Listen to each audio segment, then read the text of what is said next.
What's up, everybody? It's Man of Low Moral Fiber here. My name's Luke, and today I'm going to be taking a look at the development as a part of my Does It Suck series. The development is the Hyperion shotgun with the quad barrel or the torgue barrel. We always hear quite a bit about other quad-barreled shotguns like the quad and the Ravager, for example, but I don't see the development getting much attention, and so I wanted to test out the development and see why that might be. I have it here with the diamond skin from Butt Stallion in the Tiny Tina Assault on Dragon Keep DLC, so it will have a little bit of extra critical hit damage. Speaking of extra critical hit damage, I also got it here with the critical hit accessory. Theoretically, we could have gone with the vertical grip for 2 more pellets there, which would have given us more damage, but we would have had more fire rate and a little less accuracy. I'm debating which one I should use here. The extra fire rate kind of intrigues me, but being that we are going to be able to get our 4 shots off pretty damn quickly anyway, it does shoot 4 ammo at a time, having a magazine size of 13, so we get 4 shots there, and with Two Fang we could get rid of our magazine pretty quickly.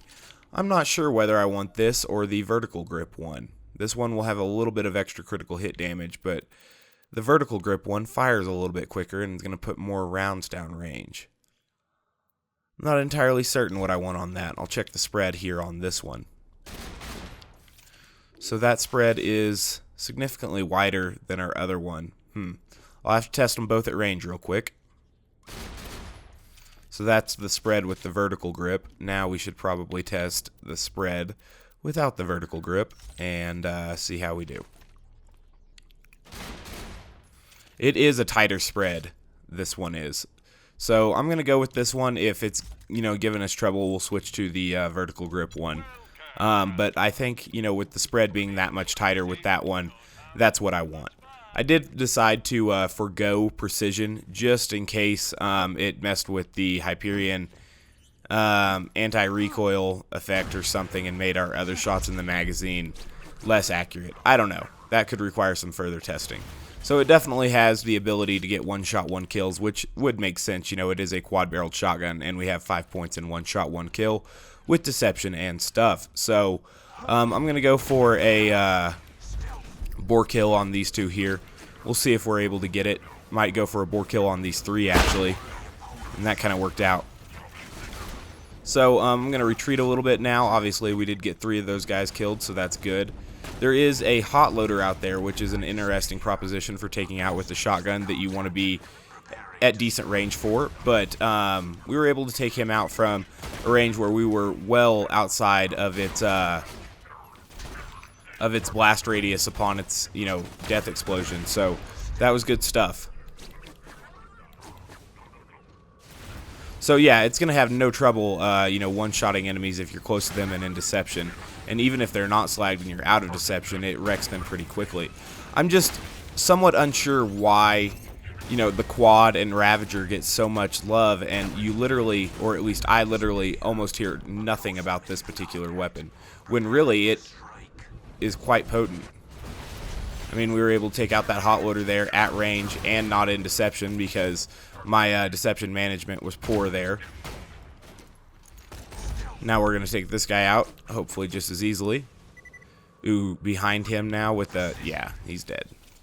Alright, it'll be interesting to see what kind of damage we do to this badass out of deception. I know that both a quad and a Ravager are fully capable of a one-shot on him if you do it perfectly. So we'll see if that's the case here with the development.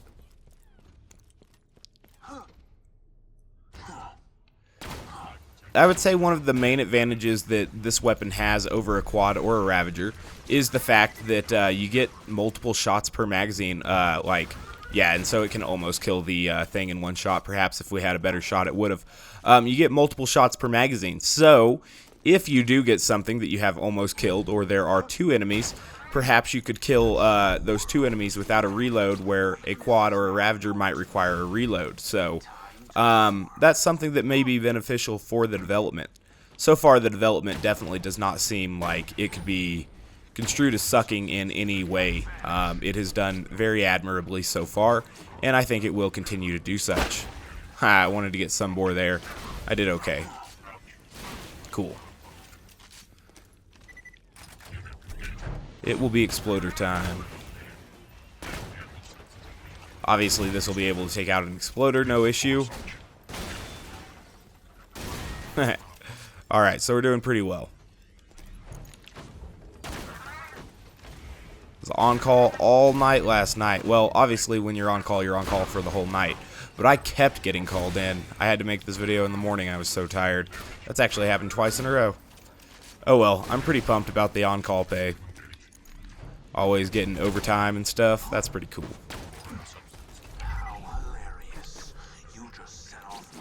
Alright, so we're getting these guys lined up here. Gonna go for a boar in some way there. Looks like we were able to kill both of them. So that was good. Hyperion shotguns usually function pretty well with boar. Obviously, the 3 ones that I have the most experience with all have things that make them especially good with boar, like the butcher's not going to quit firing very often, and so that helps with its ability to bore. Obviously, the conference call and interfacer have extra sets of projectiles that come in that can also be very helpful with bore. So I was wondering how a straight shooting Hyperion shotgun would do, and it did fine. Obviously, we are completely out of ammo though, which is something I was worried about with this weapon. But we were able to get quite a bit back from these boxes because we aren't using any other ammo types. So now we're fine on ammo. I probably should have opened those boxes when it was more strategic and convenient for us to do so, but didn't get around to it and kind of forgot about it due to poor play.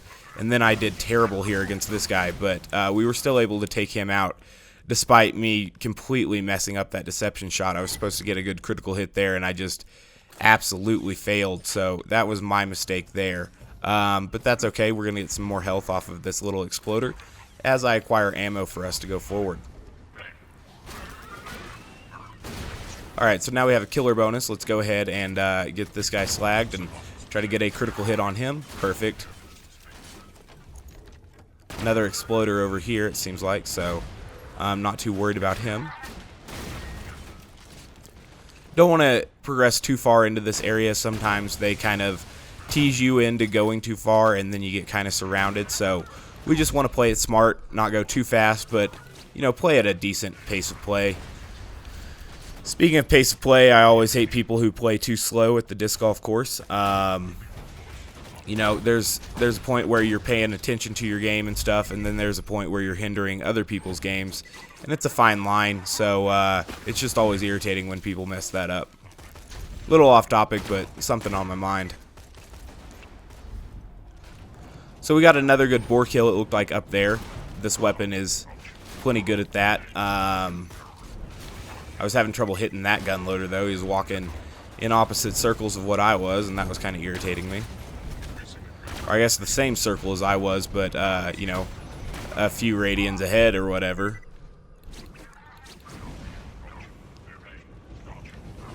Okay, so that hot loader, it needed to die. This thing needed to die because we were out of deception, and he had a good line of sight on us. Try to kill that one at range. It's kind of cool how you can kill things at range with this particular quad-barreled shotgun. Other quad-barreled shotguns aren't quite as good at range. Obviously, the Twister actually has a finite range where the projectiles actually stop, I believe. I could be wrong on that, actually. At least that's how I'm remembering it at this point in time.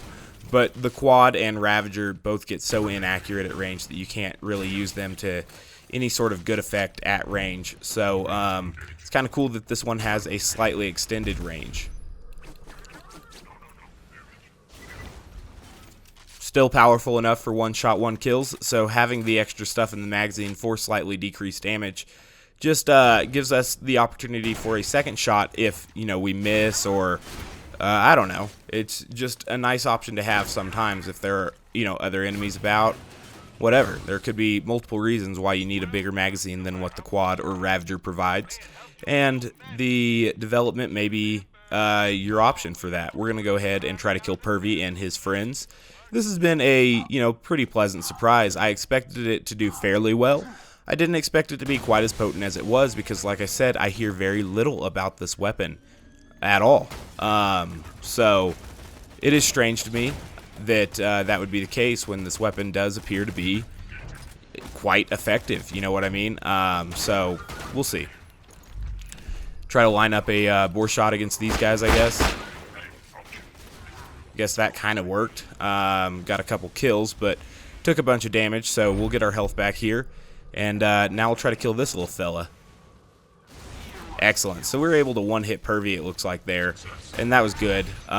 He is kind of a collection of critical hit spots, which is awesome, but, you know, still something to take note of.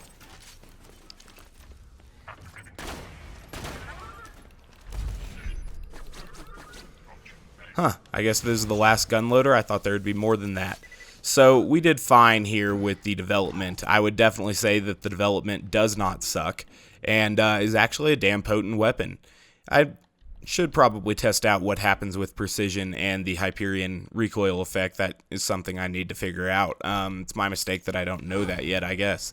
But overall, this weapon is quite powerful, and I would definitely, you know, recommend using it if you found it, you know, in a chest or whatever. Obviously, you're not going to find the diamond version from anywhere other than Butt Stallion, but if you were to find, you know, just a normal version of this weapon, which would look like, I think I gibbed one in. It'd be purple. Hold on. There we go. I passed right over it. It would look kind of like this. The normal Hyperion skin is cool. It's probably actually better looking, but the diamond skin does have a benefit, so that's the one I went with. But yeah, if you find this weapon, it's going to be quite solid and can definitely tear some enemies up, so I definitely recommend it. As always, guys, I thank you very much for watching. I do appreciate it. If you haven't yet taken the time to subscribe, please do so. Otherwise, I do hope to catch you next time. Bye, guys.